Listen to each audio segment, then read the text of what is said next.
Hey, it's Kevin. Welcome back to another Road Warrior. I remember when my dad had his 1973 Oldsmobile Delta 88. I don't think it was called a Brougham. It may have been a Royale. I think it was a Royale. A big behemoth, the car I learned how to drive in.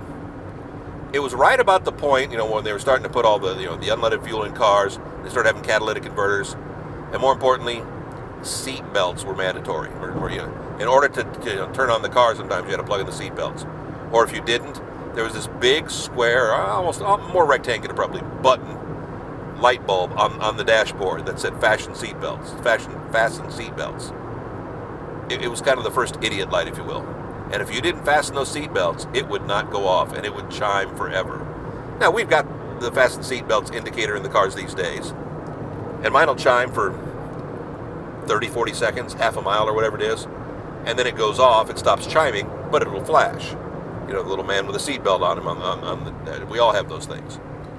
And there are ways to get around them, but it doesn't matter. We've had that for a while. But the greatest invention since the 1970s is what I call the nag light. And it's not even really a nag light. There are two instances. It's more an assistant, and it's a great assistant. Number one is the gas light. When you get down to X amount of gallons in your tank, a little light pops up, reminds you it's time to get gas. Now, I've got the kind of car that counts down the range, so I pretty much know what my normal tank of gas range is. So I just watch what my tank of gas range is. And when it gets down towards, 10 miles or, 20 miles left, I'll go get filled up. I don't really pay attention to how long it is anymore. It's more a matter of how many days can I go versus how many miles. But the one light I really love, mine is on right now, so what got me thinking about it, is the maintenance required light. When you hit that point and it's time for an oil change. I've got the little reminder sticker up above my camera here when I've got to return to Jiffy Lube. In this case, every 5,000 miles with the synthetic oil I use and the vehicle I drive, the old Scion. That doesn't bother me. But it's like, I love knowing that when that little light hits, because it always flashes in the morning, and then as you get closer to your time limit, it flashes more, and then it finally stays on. So I know with it staying on, it reminds me, oh, Kevin, you got to go get an oil change. Because I'll, I got to go do that. It was like a couple weekends ago. I was like, oh, I got to go do that. Something came up. I forgot all about it. Didn't get the oil change. Again, it's a little nag light. I love it. And then one time, I had to learn how to reset it myself because it didn't reset after an oil change. And because I'm a little bit OCD, like a lot of people, I really needed to have that light. I really needed to have it turned off, because, and I think that's why they have it, is a lot of people don't like having that light on the dashboard.